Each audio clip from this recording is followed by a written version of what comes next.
అధ్యక్ష మీరు కూర్చున్న కొత్త సచివాలయం కట్టిందే కేసీఆర్ గారు, మీరు పేరు మార్చిన ప్రగతి భవన్ కట్టిందే కేసీఆర్ గారు, ప్రతి జిల్లాలో కొత్త జిల్లాలో కొలువు తీరిన కలెక్టరేట్లు కేసీఆర్ గారు కట్టిందే, కమాండ్ కంట్రోల్ సెంటర్లు కట్టింది, కేబుల్ బ్రిడ్జ్లు, కొత్త రోడ్లు, ఫ్లైఓవర్లు, అండర్ పాస్లు హైదరాబాద్లో మీరు తిరుగుతున్నాయి. ఇవన్నీ తరగని ఆస్తులు, మీకోసం రాష్ట్ర ప్రజల కోసం ఇచ్చిన ఆస్తులు. యాదాద్రి ఆలయం నుంచి మొదలు పెడితే అంబేద్కర్ సచివాలయం దాకా మొత్తం కట్టిందే కేసీఆర్ గారి ప్రభుత్వం. అదేవిధంగా అధ్యక్ష 33 జిల్లాలుంటే అధ్యక్ష ఉత్తమన్న నవ్వుతున్నారు అధ్యక్ష, వారు ఉన్నప్పుడు మంత్రిగా సూర్యాపేటలో మెడికల్ కాలేజ్ లేదు అధ్యక్ష, కానీ సూర్యాపేటలో మెడికల్ కాలేజ్ పెట్టింది ఎవరు అధ్యక్ష? కేసీఆర్ ప్రభుత్వం కాదా? నల్లగొండలో మెడికల్ కాలేజ్ పెట్టింది ఎవరు అధ్యక్ష? కేసీఆర్ ప్రభుత్వం కాదా? వికారాబాద్ జిల్లా చేసింది ఎవరు అధ్యక్ష? కేసీఆర్ ప్రభుత్వం కాదా? అధ్యక్ష ఇవన్నీ వాస్తవాలు, ప్రజలు వింటున్నారు.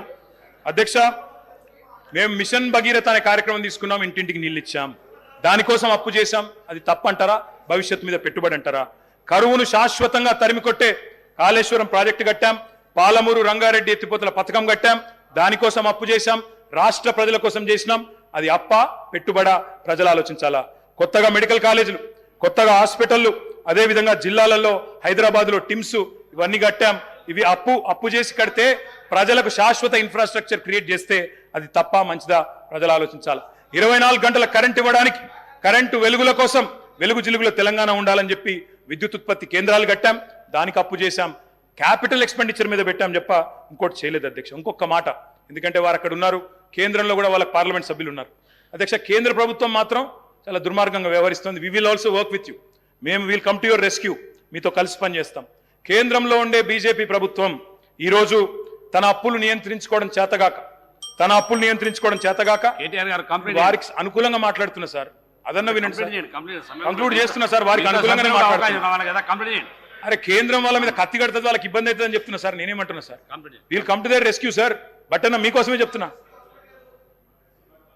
మీకు ఇంకా తెలియదు ఆ విషయం. అధ్యక్ష కొత్తగా వచ్చిన సభ్యులు కొంతమంది తొందరపాటులో ఉన్నారు అధ్యక్ష, ఇంకా చెప్పాలంటే ఇంకా చాలా ఉంది అధ్యక్ష, కానీ నేను 2-3 విషయాలు చెప్పి ముగిస్తాను అధ్యక్ష. హెల్త్ గురించి మాట్లాడారు, ఎవరి హయాంలో అధ్యక్ష? నేను బోను బిడ్డో సర్కారు దవాఖానకని పాటలు రాసింది మీ హయాంలో కాదా? ఇవాళ తెలంగాణ ప్రభుత్వం వచ్చిన తర్వాత ఎక్కడి నుంచి ఎక్కడికి వచ్చినాం అధ్యక్ష? 10 ఏళ్లలో ఏమేం చేసినాం అధ్యక్ష? తలసరి ఆరోగ్య బడ్జెట్ ఆనాడు 925 కోట్లుంటే మేము దాన్ని 3,532 కోట్లు చేసినాం. ఆసుపత్రి పడకలు ఆనాడు 17,000 ఉంటే మా ప్రభుత్వం వచ్చిన తర్వాత 34,000 చేసినాం. ఆక్సిజన్ పడకలు 1,400 ఉంటే మొత్తం 100% బెడ్స్కి 34,000 బెడ్స్కి పూర్తి స్థాయిలో ఆక్సిజన్ అందజేసినాం.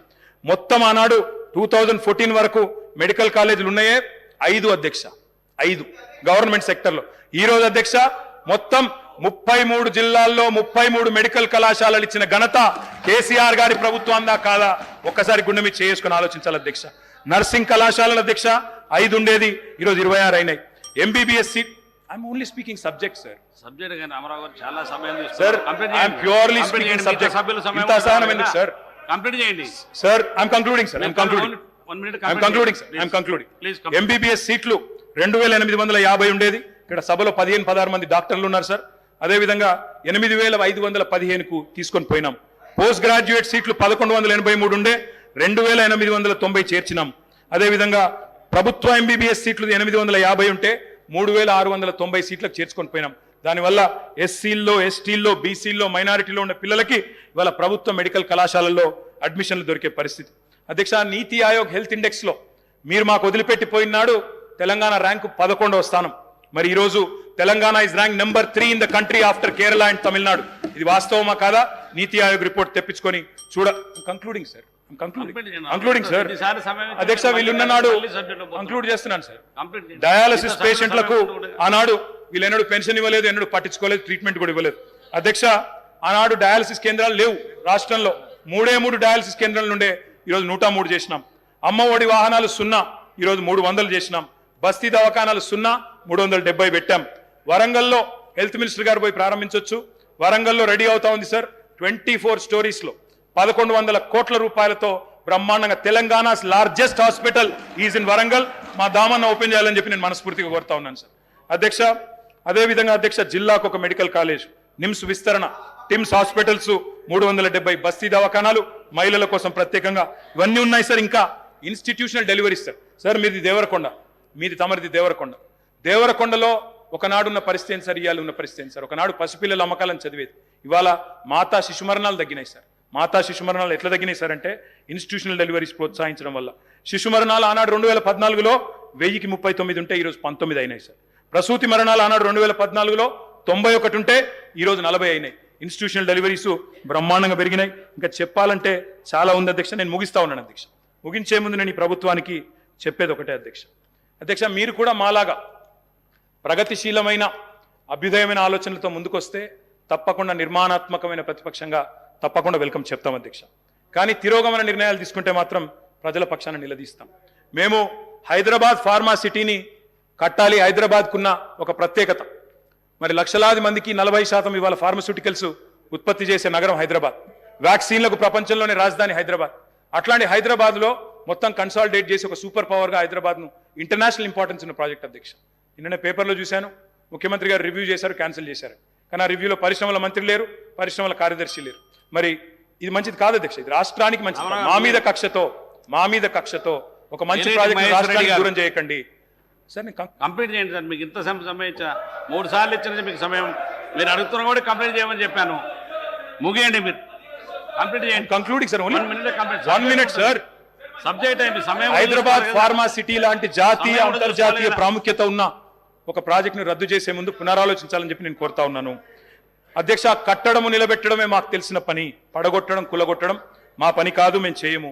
అధికారంలో నిర్మాణాత్మకంగా పనిచేసినాం, ప్రతిపక్షంలో చేస్తాం. మీ మేనిఫెస్టోను మీరు మర్చిపోయినా మేము మర్చిపోము, ప్రజల తరపున క్వశ్చన్ చేస్తాం. ప్రజా ప్రయోజనాల పరిరక్షణ కోసం ఖచ్చితంగా నిలబడతాం. మాది తెలంగాణ కోసమే పుట్టిన పార్టీ, తెలంగాణ కోసమే నిలబడే ఏకైక పార్టీ. అందుకే మేము చెప్తా ఉన్నా అధ్యక్ష, ప్రజాకవి కాళోజీ చెప్పారు. ముగిస్తున్నాను సార్. ముగియండి. ప్రజాకవి కాళోజీ చెప్పారు సార్. ఏలేటి మహేశ్వర్ రెడ్డి గారు ముగియండి సార్. మరి కంక్లూడ్ చేయండి. మీరు ఇంత ఎన్నిసార్లు సమయం ఇచ్చిన మీరు చేయకపోతే ఎట్లా? ముగియండి. ముగియండి, కంప్లీట్ చేయండి.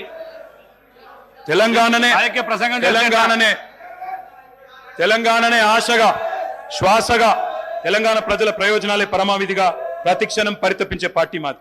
పరపీడన వదిలించిన వాళ్ళం, పరాయి పెత్తనాన్ని సహించబోము. ఢిల్లీ నుంచో కర్ణాటక నుంచో రిమోట్లతో కంట్రోల్ చేయాలని చూస్తే ఊరుకోము.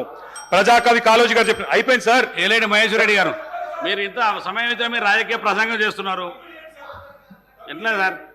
మీకు ఇన్నిసార్లు సమయం ఇచ్చిన మీరు మళ్ళీ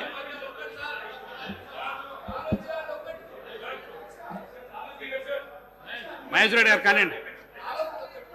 మీరు ఇంకా రాజకీయ ప్రసంగం మొదలు పెడితే ఎట్లా సార్? సబ్జెక్ట్ కంప్లీట్ అయినా కూడా కంప్లీట్ చేయండి. 1 minute. 1 minute complete. అధ్యక్ష, వారు ఉటంకించారు దాశరథి గారిని. నేను ప్రజాకవి కాళోజీ గారు చెప్పిన మాట చెప్తా ఉన్నాను సార్. ఇది లాస్ట్ పారాగ్రాఫ్ సార్, వదిలేస్తాను సార్. తర్వాత మీరు వారికి అవకాశం ఇవ్వండి, నో ప్రాబ్లం. ప్రజాకవి కాళోజీ గారు చెప్పినారు సార్, ప్రాంతేతరుడు ద్రోహం చేస్తే మోసం చేస్తే ప్రాంతం పొలిమేరల వరకు తరిమి కొడతాం. ప్రాంతం వాడు మోసం చేస్తే ప్రాంతం లోపలే పాత పెడతాం.